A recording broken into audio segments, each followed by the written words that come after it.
Aaron Rubens, welcome to the Human Capital Innovations Podcast. John, thanks so much for having me. Yeah, it's a pleasure to be with you. You're joining us from the Chicago area. I'm south of Salt Lake City in Utah. And today we're going to be talking about the importance of appreciation in the workplace. As we get started, I wanted to share Aaron's bio with everybody. Aaron Rubens is the co-founder and CEO of Kudoboard. Is that how you say that? Kudoboard. Of Kudoboard. Let me say that again. Aaron Rubens is the co-founder and CEO of Kudoboard, a platform primarily used for workplace appreciation on special occasions, company events, and everything in between. Tulane graduate with an MBA from Harvard Business School, he brings a rich background in education and technology. And I could go on, but I'm going to pause there and give you a chance now to share anything else about your background, your personal context, as well as Kudoboard, and then we'll dive on into the conversation. Absolutely. Well, John, first of all, thanks so much for having me. Excited to be here. In terms of my background, been working on Kudoboard now for the past 5+ years, and really excited to speak with you and your audience about how it can be used in the workplace to make people feel more engaged and connected with their colleagues. Yeah, and that engagement and connection is really so vital. And so you're doing an important work, and whether we're utilizing a platform like Kudoboard or taking other, approaches and utilizing different mechanisms, regardless, we need to make sure that we're building in appreciation to build camaraderie, to build community, and to make sure people feel appreciated, needed, wanted, welcomed in the workplace. It's one of the key ways to make an inclusive workplace and to just get the most out of your people. So, people are more productive and excited and passionate about the work that they do. Absolutely. And, there's been a bunch of studies that show it is oftentimes the biggest reason people leave is not feeling sort of recognized or appreciated. And it's those moments that add up over time that people start disengaging and ultimately looking for other opportunities. And so I think if you can build a culture of appreciation, and one that is driven as much by empowering colleagues to appreciate each other as it is sort of top-down appreciation, you can create something really special where people aren't just excited to be with your organization in the good times, but also stick around when things can get a little tougher. Yeah, absolutely. And we're in the day and age of toughness, right? I mean, obviously the COVID pandemic and economic challenges, social strife, all of that. But the future of work is a big question mark. I mean, things are changing so rapidly. And so we definitely need to make sure that we're in front of the upcoming challenges that are coming our way and showing people appreciation right now. So why don't we start with talking about overall the importance of appreciation? What do you see as the most important vital aspects of why appreciation is so important in the workplace? How does it boost retention? What are organizations missing out on if they're not making that a priority? Yeah, absolutely. One of the things that we really think about at Kudoboard is not just, how do we keep appreciation front and center, but also how can we make sure it's really authentic? Because there's a lot you can do, and technology can make it even easier to do, to spam people with automated messages telling them it's their work anniversary or you're great or this or that. But if it doesn't feel real, like there's someone on the other end that actually cares about you and is letting you know it, then I actually think it can do more harm than good. And so a lot of what we think about is how do we build a platform that allows for this really authentic connection and appreciation between colleagues, while still allowing it to scale to organizations of tens of thousands. And so that's really like the biggest challenge. Like, how do you do authentic appreciation at scale? Because those two can oftentimes work in conflict with each other. Yeah, and the authentic piece is so vital. You also talked a minute ago about the importance of not just, we want top-down appreciation, so Absolutely. Systematic from various levels of the hierarchy, having appreciation is important, but also having peer-to-peer appreciation and just within your teams. And I think that's where that authentic piece also really comes in. Like, you just need to make sure that people feel like you're not just jumping through the hoops, checking boxes to say, look, we appreciated someone this month, but like, what can we actually do to make sure that there's that level of authenticity? Yeah, no, absolutely. And, one of the things most people, when they are first exposed to Kudoboard, it's essentially as a replacement for the card that's passed around and signed. So think like birthdays, work anniversaries, get wells, farewells, all that sort of stuff. And oftentimes that motion was already happening in the workplace where a card got passed around, but it was something people sometimes dreaded because, you got to, first, if you're the organizer, you've got to like find everyone to do it. And then there's not actually enough space. So all you can really do is sign your name. And so you get this card at the end that has a bunch of people's names on it. And what does that really show? And then, once, to your point earlier about the future of work, once organizations were no longer all in the same place every day, it obviously adds exponentially to the difficulty of even doing that motion.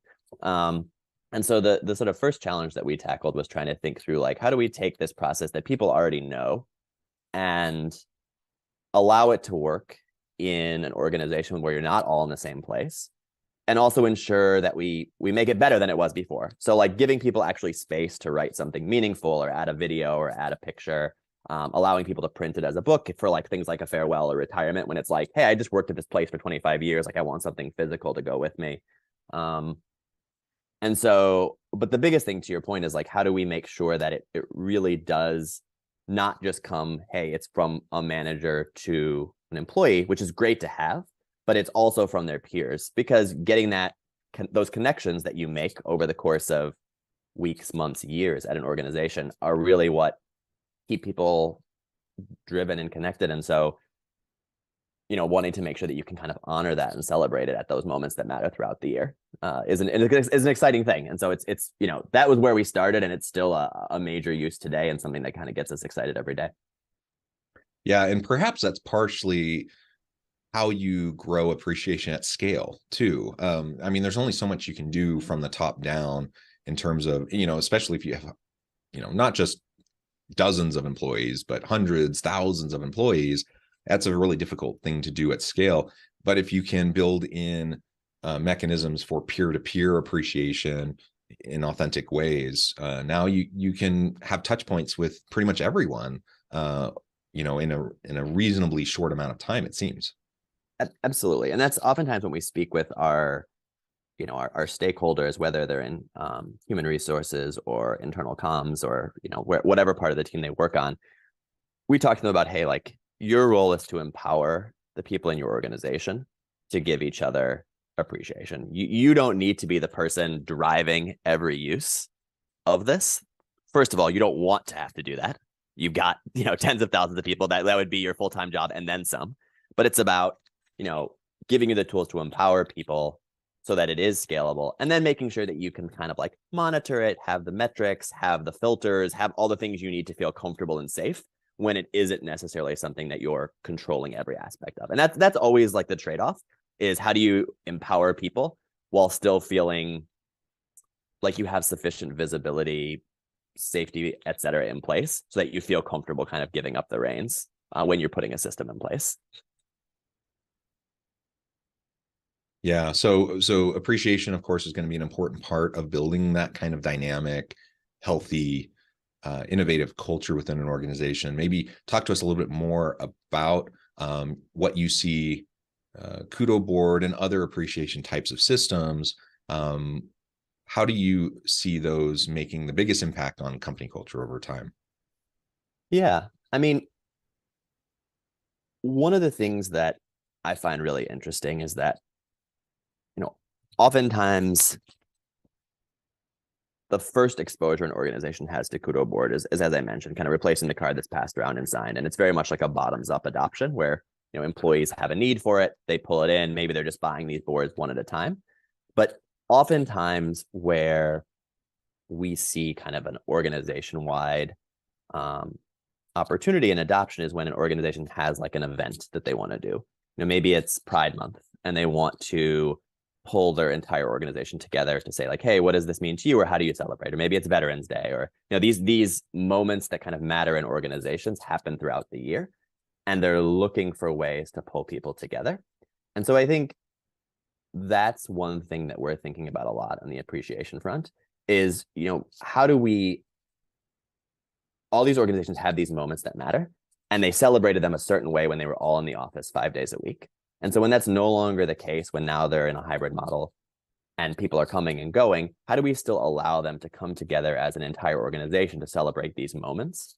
And when we do that, what we typically see is,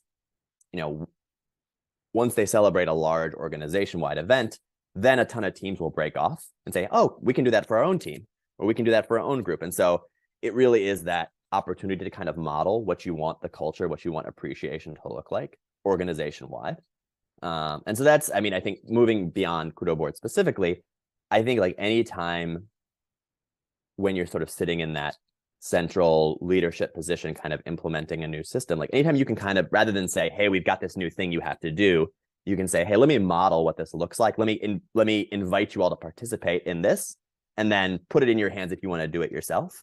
I just think it's so much more powerful, because then it's not like one more task people have to do, but rather sort of like, oh, I'm being invited to participate in this real thing that's happening.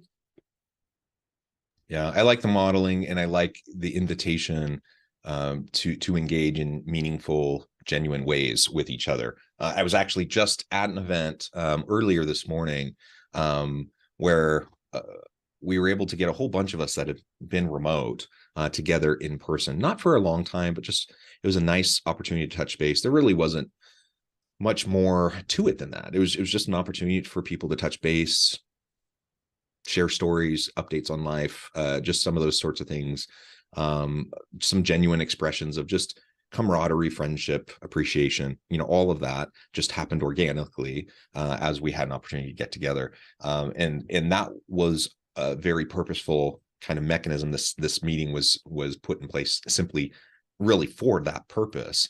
To your point, when people are more hybrid or remote, that becomes more and more challenging to have those types of meaningful opportunities.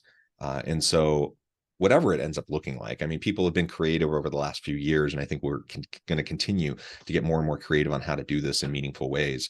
But it's really important. Community is vital within, in terms of attracting and retaining great people, but just helping people feel like they can bring their best whole self to work and contribute in meaningful ways and have the type of impact, not just for their career, but for the organization, for their team. All of that is built upon relationships. Yeah. And the more we're able to have a genuine community within our workplace, whether it's face-to-face, remote, hybrid, in some fashion, it's going to lead to a lot of positive outcomes. And you're going to accomplish a lot of things that it's hard to quantify. It's hard to really, put down on paper exactly what that is, but you see it, when you see it, and it when it's missing. Yeah. And you feel the impact of that.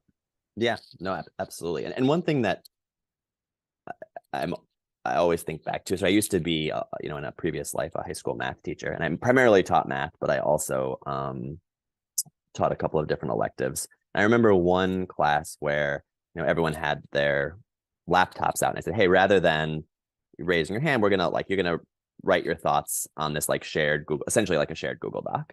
And what was fascinating to me was the people who participated there were wildly different than the people who would typically raise their hands. And some of the thoughts that were brought forward, and again, this wasn't a math class, it was one of the electives, but the thoughts that were brought forward were just really interesting, and it never would have come out if it had just been sort of the standard, hey, raise your hand if you have a question, that sort of thing.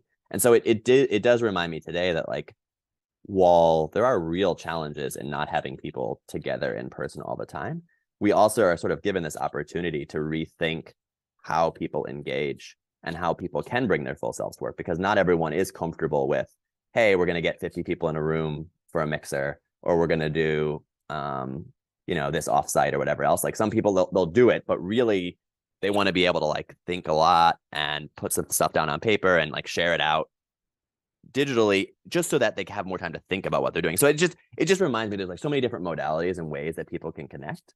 And it's sort of this interesting opportunity that's come with the challenge of, like, hey, we've got this new way now that we're connecting. And for some, it's kind of opened up a new way to connect with people, even though there are still true challenges that go along with it. Those challenges are going to continue to be there. And as we utilize new technologies and new approaches, we're figuring it out. We're building the plane while we're flying it. And so, of course, there's going to be some ups and downs, and things are going to work, other things aren't going to work, and we're going to iterate. And I think as long as we're open to this, and as long as employers, as we're mindful of the importance of genuine appreciation, and we're looking for meaningful ways to create mechanisms for that to happen, I think that's the key. I mean, that's the starting point, at least, so that we can then try different things over time. part of all of this conversation, I think, comes back to really what are employees looking for, and what are employers lacking. So, we see generational divides in kind of attitudes and preferences around work modality, what the design of work might look like. We know for younger employees, younger millennials and Gen Z, we know that there's a lot in kind of the quote unquote traditional landscape of the world of work that isn't super appealing to them. And I saw a study 1 or 2 days ago. It was about 50% of the U.S. workforce now in some way engaging in the gig economy. Now, many of those people have traditional jobs as well, and they're doing a side hustle on the side. But the reality is, younger workers are opting out of kind of their traditional models. So what do you see, as it relates back to this appreciation conversation? What are employees looking for? What are employers lacking? And how can we bridge the divide so that we can, tap into great talent and help our organizations thrive? Yeah. I mean, unfortunately, or maybe fortunately, I don't think there's sort of a one size fits all answer for what people are looking for. And so in some ways, I think the best that you can do is try to set up systems that are sufficiently flexible so that if one team really likes to do recognition with, live shout outs at their all hands each week, they can. And if another one wants to create something where it's entirely digital, they can. And there's all of these different ways that people can be brought together. I think what you can do is kind of give people something flexible enough that they can make it work. Oftentimes they already have, it's rare that we work with organizations that don't already have some kind of process in place. And so they have some like mental model of what this can look like. And they kind of work from there and say like, hey, can we make this better now by, improving this or making this more efficient or including these kind of people that couldn't be included before. And so part of it is kind of like recognizing that everyone's coming in with that preconceived bias, preconceived notion of what it looks like, and then building solutions that are, like I said, sufficiently flexible to make it work, even if everyone's program isn't the same. Because, there is this element of like, each company's culture is a little bit different and a little unique, and what works for one may not work for another. And kind of just like being humble enough to recognize that like, it's not going to always be the same. And so how can we work with you to give you something that works for you, even if it's a little bit different than what works for the next person? Yeah, maybe that's a cop out. I wish I had a silver bullet. No. I think it's an honest answer. I think the reality is there is no one size fits all. And perhaps it comes really to my next and final question for this conversation today, at least, is how can leaders proactively take the next step? And I think we want leaders who are plugged in, who know their people, who are supportive, who empower their people. And I guess there's really no shortcut to that, because there's no one size fits all. I can't just create, as much as I might be tempted to categorize people and lump people together into certain buckets for ease of conversation. The reality is every individual person has unique salient motivators and different life situations, and everything, is going to be unique. And so there's nothing to replace just genuine knowing and understanding of your people, so that you can provide the type of supportive leadership that is going to be necessary. Man, that doesn't happen all that often, though. I mean, when it's the rare thing when you find the leader who's really willing to put in that time and energy to do that. Why do you think that is, and what can companies do to improve that situation so it becomes more of the norm rather than the exception? Yeah, good question. I mean, I think for many people, it's a question of sort of time in the day. And it's like, okay, I've got this many hours in the day and these particular goals I'm trying to accomplish. And the more you can connect the things they're doing with the goals that they want to achieve, the more likely it is that it's going to happen today rather than some distant, maybe not so real time in the future. And so, I think it actually goes back to make like not just understanding kind of how people want to be recognized, or that recognition, appreciation, building that connection is important, but also understanding in your organization the outcomes if you do and don't. And so I actually think, I mean, this is sort of a somewhat glib answer, but I do think you learn so much through exit interviews with people of like, why did you leave? And I think when you're talking about an organization at scale and looking at like, well, what were the reasons people left? It's oftentimes pretty illuminating to see, especially if you have people that are skilled at doing those exit interviews, since you get some real answers, to really see like, okay, this is the cost of our people not feeling connected. And once you look at it sort of very hard and fast, this is how many people we're losing, good people we're losing, because we haven't created a culture where people feel appreciated, people feel connected. Then it goes from priority sometime in the distant future to, hey, this needs to happen yesterday. So for better or worse, I think it comes down to the data and being willing to sort of invest the time internally to measure the impact. And once you do, I think the importance becomes clear pretty quickly. I completely agree. And even better than doing exit interviews is let's do stay interviews and let's have those ongoing conversations. Yeah, so that absolutely. we're not losing out on our people before we have a chance, to actually make some changes or adjustments that would help them to want to stay. Yeah. And they're more invested in giving you answers that you can change at that point. So I think you're absolutely right. Yeah. And, I know right now we're in the throes of like tech layoffs and, all the big companies are laying off, a huge percentage of their employees, tens of thousands of people have lost their jobs. And I understand all of that is challenging and hard, and especially for people who are experiencing it directly. But the reality is in the larger labor market, it's still a really tight market. And it's really still very hard to get good talent. It's hyper competitive and the unemployment rate is low, especially in STEM fields, healthcare. Like there's certain industries and areas where it's just has been hard and continues to be really hard to get good people. And so, you do not want to let good people go, especially if it's a fairly simple thing that you could be doing differently for them to feel more connected and valued in your organization. And so, let's do stay interviews. Let's have regular conversations. Exit interviews are good too. But as long as we know our people as leaders, we're going to be in a better position to maybe make a difference. Not always. And sometimes people are still going to choose to leave. And, I ultimately want people to do what's best for them and their careers and for their families and everything like that. But if I'm knowing my people, genuinely showing appreciation on a regular basis and creating an opportunity where they can thrive, most people are going to want to stay there. They're going to want to continue with that organization and help that organization be successful. Yeah, no, absolutely. And, one of the things I always think about is like how I think people, for better or worse, judge others pretty quickly. And I think they also judge their job and their sort of growth opportunities connection with that job pretty quickly as well. And I think, if you haven't sort of proven to the person that they belong there, they're part of, that they are really welcomed within the first few months, it's tough to turn it around. It doesn't mean it's not possible, but it's tough to turn it around. And so it's one of those things that I just think it's such an investment that if you could, the sooner you can make it with someone, the sooner they're sort of on the team, the sooner they're really feeling like a part of the organization. And it makes a big difference versus trying to kind of fix it later. It's just so much more costly, in the same way that like if you let something, in a house fall apart, it's like so far more expensive to fix down the road than to like fix the root of the problem up front.